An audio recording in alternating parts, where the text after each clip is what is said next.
All right, we're going to go ahead and get started. I want to welcome everyone to our Live Well webinar today on Wednesday, August 4th. Really excited to have with us today Liz Young, who, as you can see from her slide, will be talking to us on breath work to decrease stress and anxiety.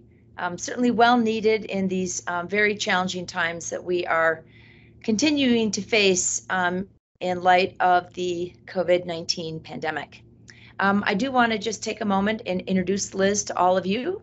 She is a licensed massage therapist who's been in practice back since 1996. She specializes in movement-focused body work, injury rehabilitation, sports, and Eastern modalities. She has expansive experience as a massage therapist, as well as an instructor for many massage programs. She's the previous owner of Pura Vida College of Massage Therapy. She is an Ayurveda wellness coach, as well as a mindfulness instructor. And she is currently training with Brown University for her mindfulness-based stress reduction certification. And Liz works at our Park City Live Well Center, where she teaches yoga and mindfulness classes. And I love this, that she helps people feel better in their bodies. So really looking forward to her presentation today. Maybe before she gets started, I'll just remind the group, we really appreciate it if everybody keeps their phones on mute, just to prevent background noise. And if you have comments or questions, please put them in the chat, and I will help to serve as facilitator and moderator at the conclusion of Liz's presentation. And last but not least, I always start our presentation by reminding you what our next one will be, and that will be on Wednesday, August 14th. So 2 weeks from now, we'll be hearing a presentation on providing fresh foods on a budget. So with that, I'm going to turn it over to you, Liz. Thank you.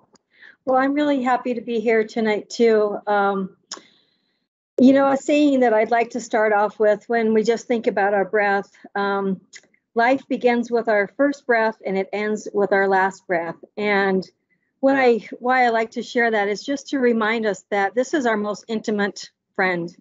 And the ability to access our breath to help us navigate difficult circumstances and emotions can really be a great tool to have.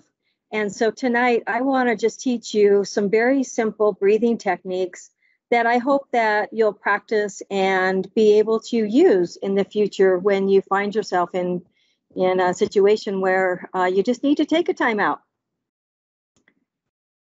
So some of the tools that we're going to learn tonight is one's called a same breath, and it's a 5-5-5 count. I will be talking you through that. We'll learn an alternate nose breathing, which is a really great one for if you are feeling really discombobulated, having a hard time focusing. The alternate nose breathing is a very powerful one to just help us with that. The natural breath is another counting breath, and the ujjayi breath, which I put Darth Vader there because if anybody knows how Darth Vader breathes, that's our ujjayi breath. And that's the sound that we kind of like latch onto to make sure you're doing it right, because a lot of people wonder. So let's just start with, this is one of the easiest ones and that I know of to use. So I just invite you all to start by just, if you're sitting in a chair, making sure that your feet are placed on the floor, that you're sitting tall against the back of the chair. If you're laying down, that you're fully supported. I will talk you through this, but let me just introduce the process. So we're going to be inhaling through the nose for 5 counts. Then we're going to hold the breath for 5 counts. And then we're going to exhale through the mouth for 5 counts. And something that I want to point out here, a lot of times people think when we're doing breath work or some sort of a meditation that we need to turn the brain off. And that's not necessarily true. We don't want the brain distracting us. So when we do breath with count, then it gives the brain a focus, it gives it a job. So that helps to have the breath and the body working aligned.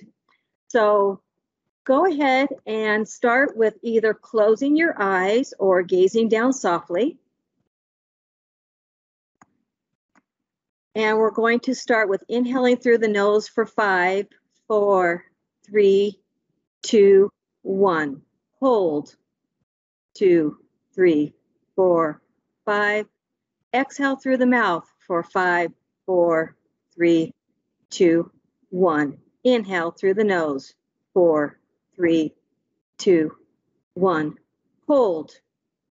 4, 3, 2, 1. Exhale through the mouth. 4, 3, 2, 1. Inhale through the nose. 4, 3, 2, 1. Hold. 4, 3, 2, 1. Exhale through the mouth. 4, 3, 2, 1. Inhale nose. 4, 3, 2, 1. Hold. 2, 3, 4, 5. Exhale through the mouth. 4, 3, 2, 1. Inhale. Hold. Exhale. We'll do 3 more rounds. Inhale through the nose. Hold. Exhale through the mouth. Inhale nose. Hold. And exhale. One more time. Inhale nose. Hold. And exhale. And back to your normal breath. So this is the one that I really like to go to. And if 5 was not a good number for you, you can use 444. You can go 888. I just pick a number that is kind of an in-between, and I use that. But again, the idea is that we're keeping a consistent flow. We're giving the brain a job so that it's helping us with the body and the breath so that we get the most benefit out of the practice. So I just thought this was a really nice visual, because a lot of times when we talk about breath work, we talk about waves, when you inhale and when you exhale, it's like kind of like a wave. But there's also a little poem that it's in there, but it's not very easily to see. So I'm going to read it to you. It says, breathing in, I know that anger is here. Breathing out, I know that anger is me. Breathing in, I know that anger is unpleasant. Breathing out, I know this feeling will pass. And of course, you can put any emotion in there.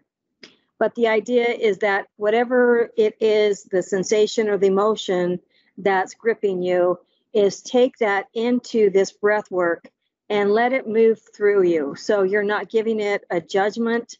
You're not giving it, you're just noticing. You're aware that you're aware of how you're feeling. And the breath is just to help move those feelings through you, and then see how you feel at the end of the breath. And oftentimes the feeling has passed or it's minimized.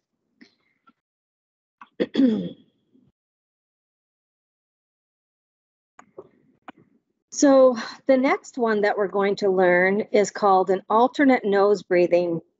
The nose is the sense organ to the brain. And so that's another reason that makes breath work so effective. And when we're feeling like we're just a little bit out of focus, we are getting a direct flow of oxygen to the brain. And especially when we're doing this focused, we've got the brain involved in the process. And so with this one, it's going to be a very similar setup. So if you're sitting, again, just making sure that you're sitting tall, that your feet are placed on the floor. If you're laying down, that you have good support. And I'm just going to talk you through this one, and then we'll do the practice together. But you're going to take your thumb and you close the right nostril, and you're going to inhale through the left nostril. And then we close the left nostril and exhale through the right. Inhale through the right nostril, close the right, exhale left. Inhale left, close the left, and exhale right. So everybody, go ahead and I'll just give you a couple seconds to make sure you're ready to start. So starting with you use your thumb and your middle finger. So the thumb closes the right nostril. Inhale left. Using the middle finger, close the left nostril, exhale right. Inhale right. Close the right, exhale left.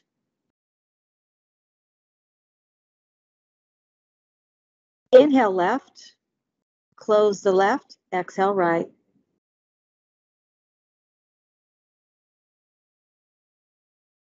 Inhale right. Close the right, exhale left. We'll do this for a minute. Inhale left. Close the left, exhale right.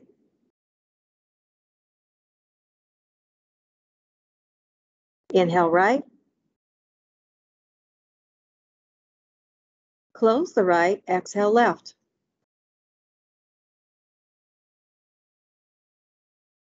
Inhale left. Close left, exhale right.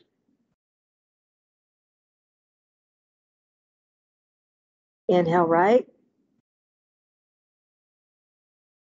Close right, exhale left.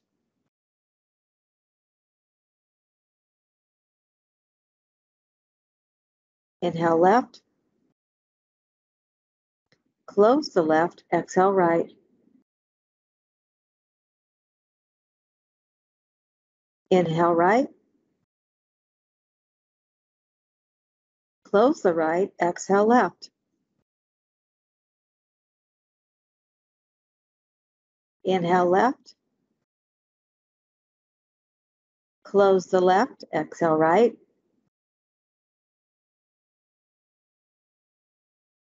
Inhale right. Close the right, exhale left. 3 more times. Inhale left. Close the left, exhale right. Inhale right. Close the right, exhale left.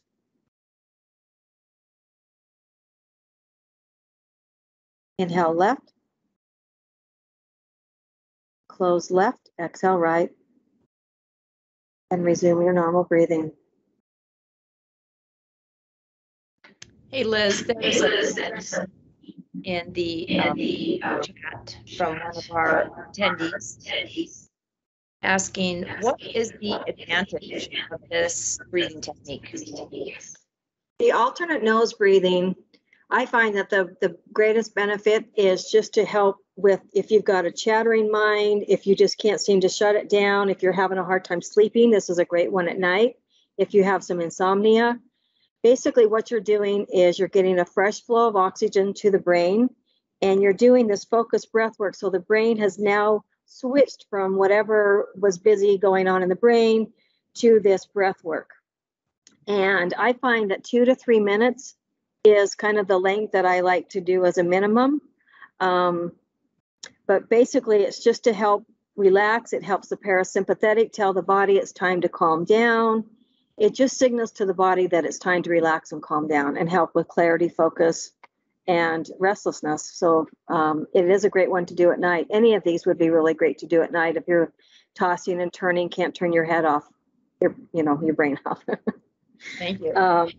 Yeah.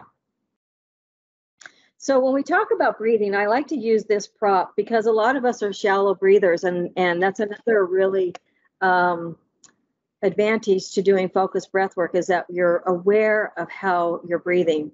As a body worker, one of the first things I do is I place my hands on the sacrum and the back of the neck, and I just connect to the breath of the person that I'm going to be working on. And it gives me a general idea of how this parasympathetic is working, what's going on in the body, if they're breathing shallow, it just gives me an overall sense of where the body's at. So with this prop, it just shows what a nice full breath is. Nice, slow inhaling and a full exhaling. So just keeping this visual, again, like the waves, and other people like to use the metaphor of the image of a wave coming in as you're inhaling, and as the wave rolling out, you're exhaling. So if images are helpful to you, that can also be a great way to engage the brain. So this is the benefits, and this kind of going along with that question. When we are more focused, we're more efficient with our time, right? We make less mistakes. We speak with more clarity and discernment.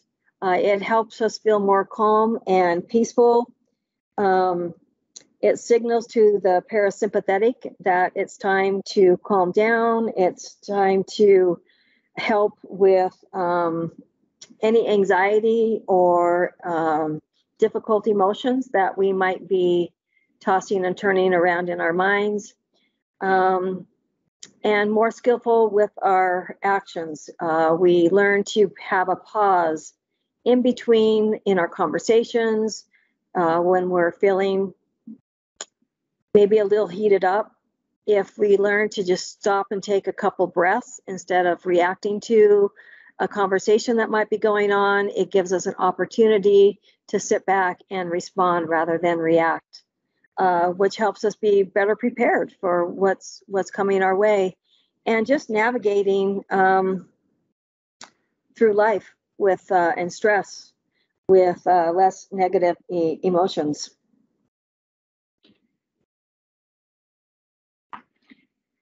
So how to do this and where to do this. So I like to use, I like the picture here because, you know, a lot of people think that breath work or meditation, you have to be in a special place on top of a mountain, or it has to be for 2 hours, or we have kind of a big idea of really what meditation is about and where it has to be all this special circumstances.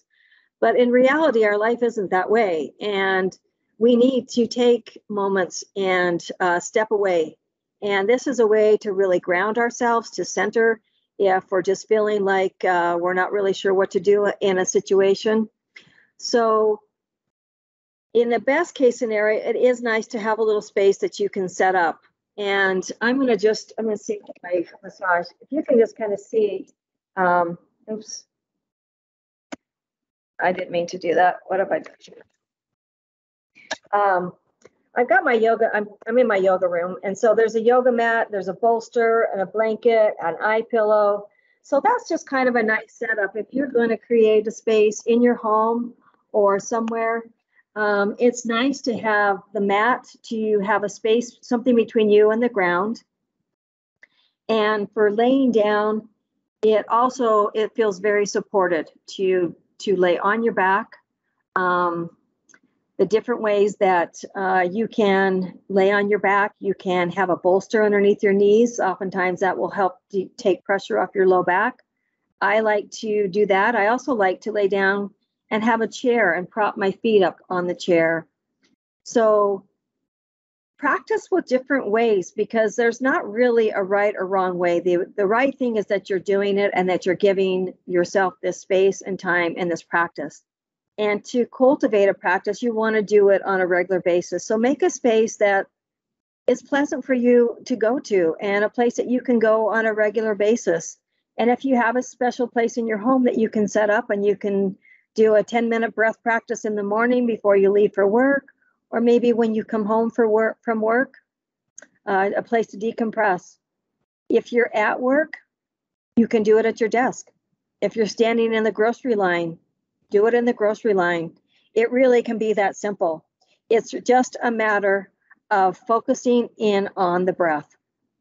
And if you're not comfortable closing your eyes where you're at, just gazing down softly so that the parasympathetic gets that signal of, oh, we're doing this now. We're breathing. This is a focused effort now. And so I want to introduce a practice that's called the stop practice. And the stop practice stands for, the S is to stop. We're just taking a timeout. We're just focusing on the breath. Just tuning in, noticing that you're breathing, aware that you're breathing, and just feeling those waves of inhalation and exhalation coming in and out of the body. The T is taking those breaths, just keeping that breath going. And the O is to observe. So as you're observing the breath, you might notice that it's really shallow, or you might notice that you're really upset.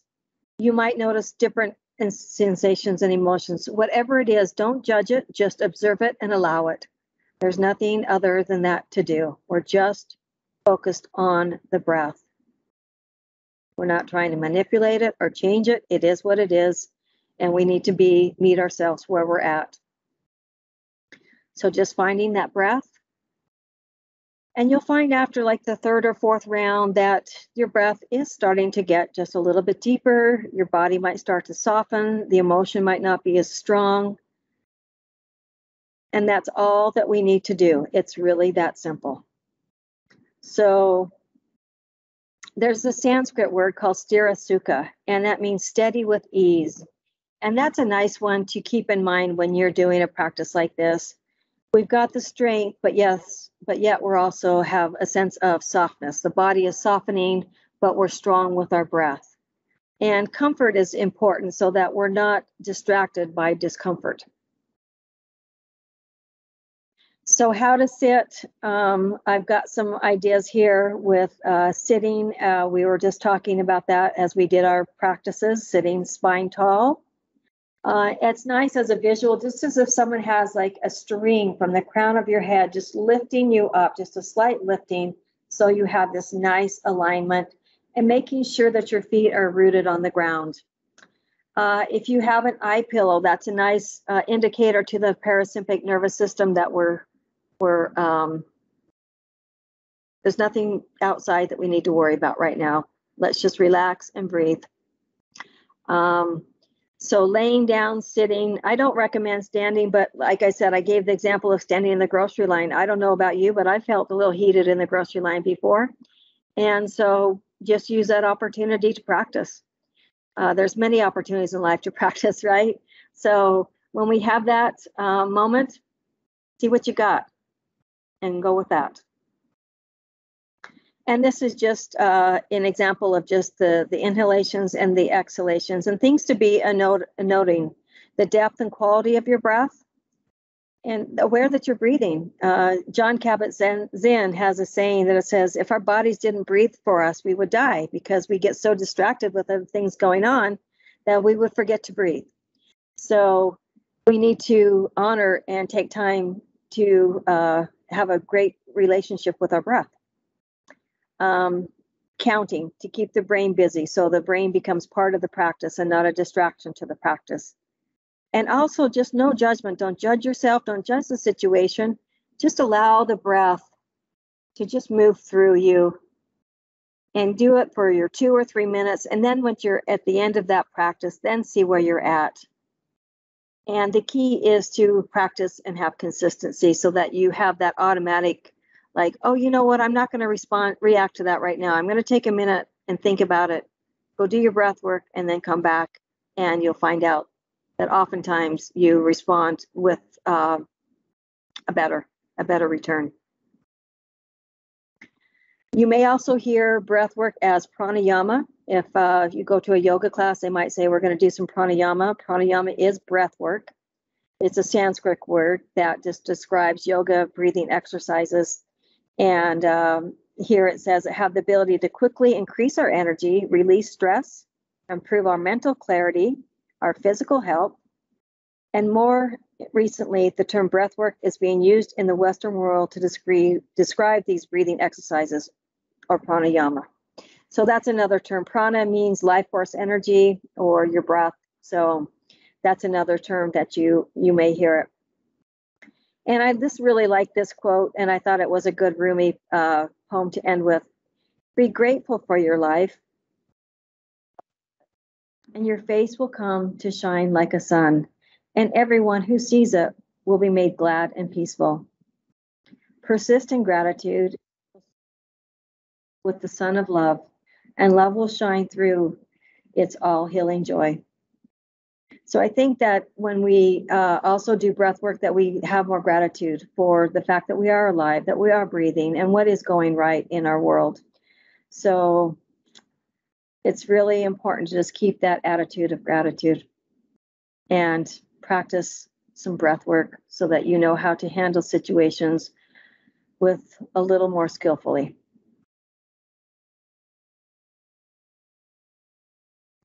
And that's what I have for you tonight.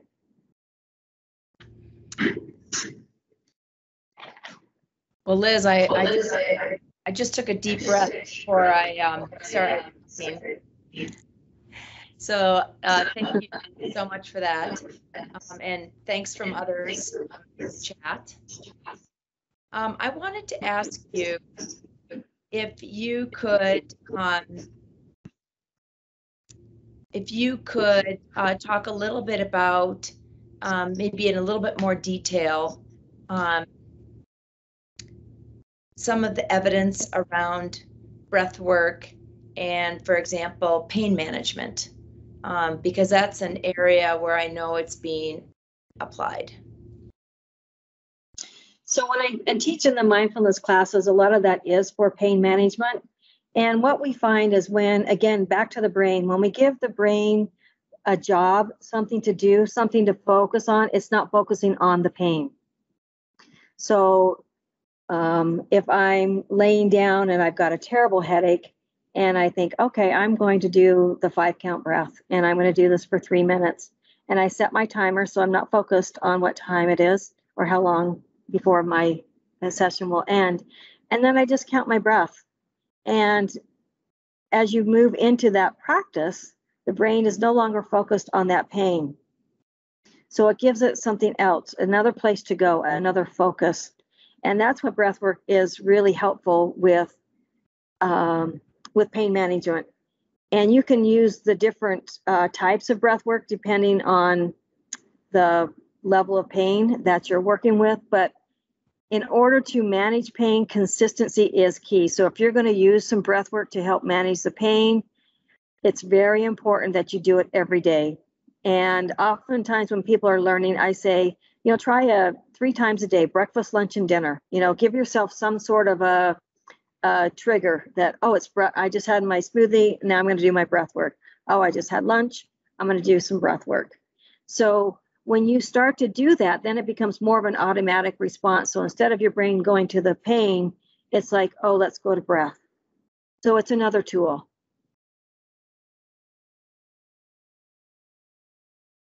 Taking myself off mute. Thank you. And I apologize, for some reason we're getting a bit of an echo today. I wanted to say one more thing to that. The guided meditation. So, because really sometimes you need more.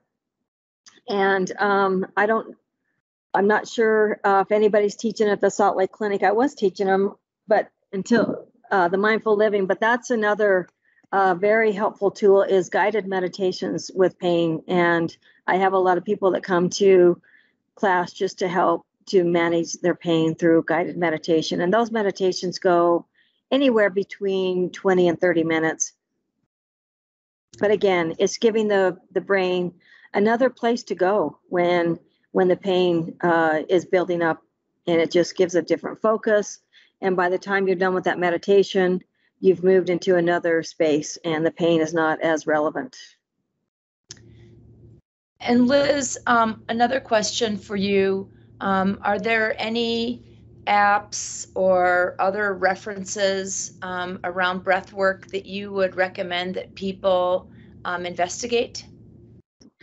There's one called Insight Timer, and I use that one quite a bit. It's a free app, and it's got loads of different meditations, breath work, all kinds of different variety of meditations and tools to help.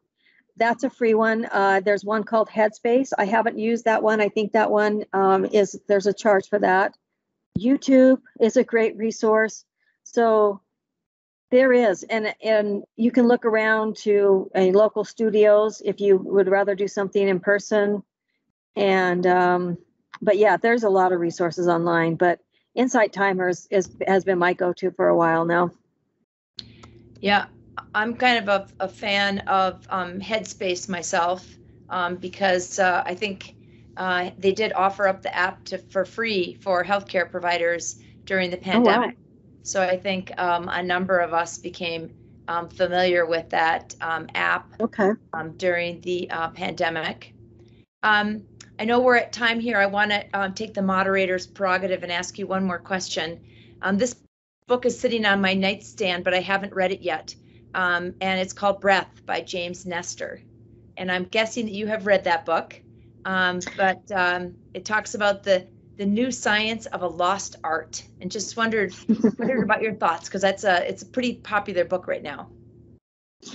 Well, a lot of people are really finding the power of mindfulness. And I think this pandemic has sent a lot of people into looking in different aspects of their life and how they can be a little more simpler with things and not have as much stress. And that has brought the practice of mindfulness, meditation, breathwork, whatever you want to call it. They all pretty much end up doing the same thing. It has really brought this out to the forefront. And a lot of people are just a lot more curious and ready and willing to find other more natural resources to help themselves navigate through life. So I think it's really important that whatever feels comfortable to you is the one that you choose to do.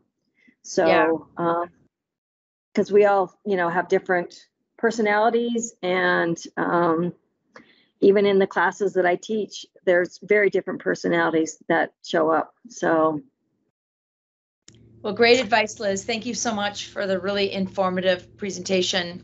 I'll just add for those who may be on the phone that Park City LiveWell Center is offering a mindful morning on August 28th from 9 to 12 with Rebecca Brenner.